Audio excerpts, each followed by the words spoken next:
அல்லாஹ்வின் தூதர் ஸல்லல்லாஹு அலைஹி வஸல்லம் அவர்கள் ஒரு முறை அபூ தல்ஹா ரலியல்லாஹு அன்ஹுங்களை கூப்பிட்டு என்ன சொல்றாங்கன்னா, அபூ தல்ஹா, நான் ஹைபருக்கு யுத்தத்துக்காக போகிறேன், எனக்கு போகிற வழியில் சின்ன சின்ன பணிவிடைகள் வேலைகளை பண்ணுறதுக்கு யாரையாவது கூட்டிக்கிட்டு வாங்கன்னு சொல்கிறாங்க.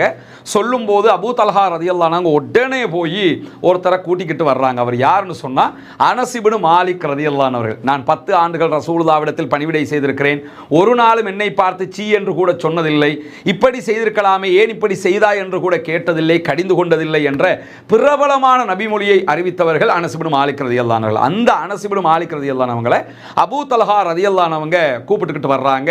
அபூ தல்ஹா ரலியல்லாஹு அன்ஹு அவர்களும் நபிகள் நாயகம் ஸல்லல்லாஹு அலைஹி வஸல்லம் அவர்களும் அனஸ் இப்னு மாலிக் ரலியல்லாஹு அன்ஹு அவர்களும் ஹைபருக்கு புறப்பட்டு போகிற நேரத்தில் ஒரு இடத்துல ரசூலுல்லாஹ் உட்கார்றாங்க. உட்கார்ந்துகிட்டு இருக்கும்போது ஒரு துஆவை சொல்றாங்க.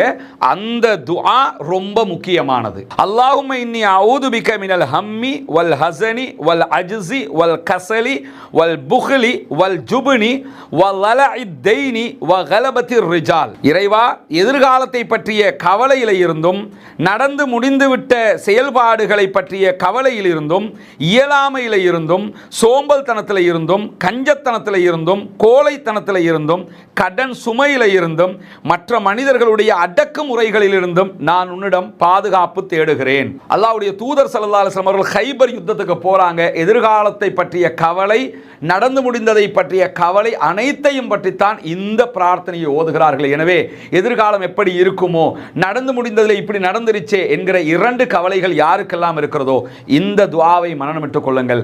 மிகச்சிறப்பான மனதுக்கு இதமான இறைவனிடத்தில் இருந்து மன நிம்மதியையும் நாளை மறுமையில் வெற்றியையும் தரக்கூடிய சிறப்பான பிரார்த்தனையாக இந்த பிரார்த்தனை இருக்கிறது. சஹீஹுல் புகாரியிலே இந்த துஆவும் பதிவாகி இருப்பதை நாம் அவதானிக்க முடியும்.